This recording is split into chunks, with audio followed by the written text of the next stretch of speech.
Assalamualaikum warahmatullahi wabarakatuh. Perkenalkan, nama saya Anissa Almera Lubis dengan NIM 220210020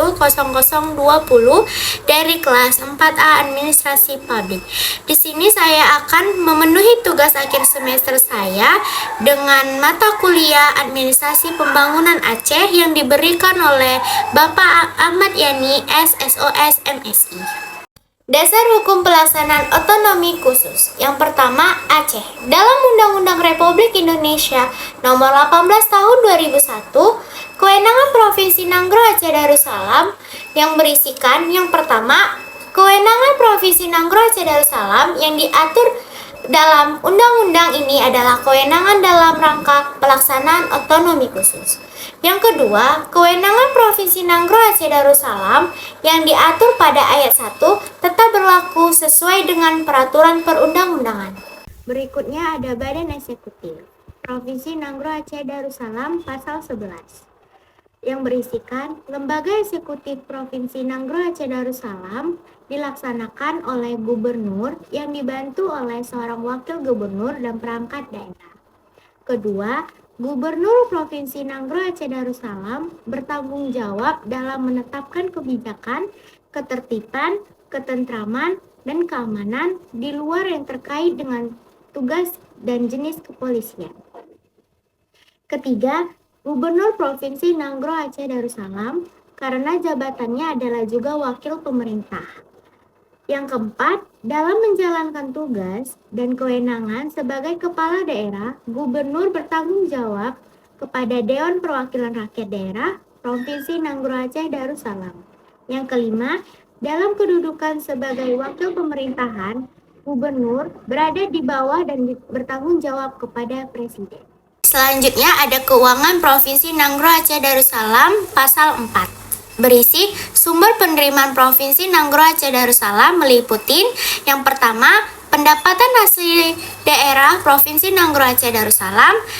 Kedua, ada dana perimbangan. Ketiga, penerimaan Provinsi Nanggroe Aceh Darussalam dalam rangka otonomi khusus. Keempat, pinjaman daerah. Kelima, lain-lain penerimaan yang sah. Selanjutnya ada Lembaga Legislatif Nanggroe Aceh Darussalam pasal 9. Yang pertama, kekuasaan legislatif Nanggroe Aceh Darussalam oleh DPRD Provinsi Nanggroe Aceh Darussalam. Kedua, Dewan Perwakilan Rakyat Daerah Provinsi Nanggroe Aceh Darussalam mempunyai fungsi legislasi, penganggaran, pengawasan, kebijakan daerah. Yang ketiga, DPRD Nanggroe Aceh Darussalam mempunyai wewenang dalam pemilihan gubernur, wakil gubernur sesuai dengan undang-undang ini. Yang keempat, DPRD Provinsi Nanggroe Aceh Darussalam mempunyai hak angket dan hak pengajuan pernyataan pendapat. Kelima, DPRD Provinsi Nanggroe Aceh Darussalam mempunyai kewajiban untuk mempertahankan dan memeliharakan keutuhan negara, kesatuan Republik Indonesia, serta mewujudkan demokrasi dan kesejahteraan masyarakat. Yang kedua, ada Yogyakarta. Sultan Hamengkubuwono IX dan Sri Paduka Pakualam VIII dengan persetujuan Badan Perekonomian DPRD Yogyakarta pada 18 Mei 1946 mengeluarkan maklumat nomor 18 yang mengatur kekuasaan legislatif dan eksekutif. Maklumat ini adalah realisasi dari keputusan Sidang KNI Daerah Yogyakarta pada 24 April 1946. Setelah menyetujui rencana maklumat itu, KNID membubarkan diri dan digantikan oleh Dewan Daerah yang dibentuk berdasarkan rencana maklumat. Dalam sidang yang pertama, DPRD Yogyakarta mengesahkan rencana maklumat nomor 18 yang sebelumnya telah disetujui dengan sidang KNI Daerah Yogyakarta tersebut. Dalam maklumat ini secara resmi nama Daerah Istimewa Yogyakarta digunakan menandai bersatunya dua monarki, kesultanan dan pakualam dalam sebuah daerah istimewa. Pasal 23E ayat 2 UUD Negara Republik Indonesia tahun 1945 mengatur bahwa pemeriksaan keuangan negara diserahkan kepada DPR, DPD, dan DPRD sesuai dengan kewenangannya. Pasal 7 ayat 2 UU Nomor 13 Tahun 2012 menetapkan bahwa kewenangan istimewa yang diberikan kepada Yogyakarta meliputi tata cara pengisian jabatan termasuk tugas dan wewenang gubernur dan wakil gubernur, kelembagaan pemerintahan, kebudayaan, pertahanan, dan tata ruang. Yang ketiga ada Papua. UU Nomor 21 Tahun 2001 tentang otonomi khusus bagi Provinsi Papua pasal 38 yang berisikan 1. Perekonomian Provinsi Papua yang merupakan bagian dari perekonomian nasional dan global diarahkan dan diupayakan untuk menciptakan sebesar-besarnya kemakmuran dan kesejahteraan seluruh rakyat Papua dengan menjunjung tinggi prinsip-prinsip keadilan dan pemerataan. Kedua, usaha perekonomian di Provinsi Papua yang memanfaatkan sumber daya alam dilakukan tetap menghormati hak-hak masyarakat adat. Berikutnya ada pasal 39. Pengelolaan lanjutan dalam rangka pemanfaatan sumber daya alam sebagaimana dimaksud dalam pasal 38 dilaksanakan di Provinsi Papua dengan tetap berpegang pada prinsip-prinsip ekonomi yang sehat, efisien, dan kompetitif.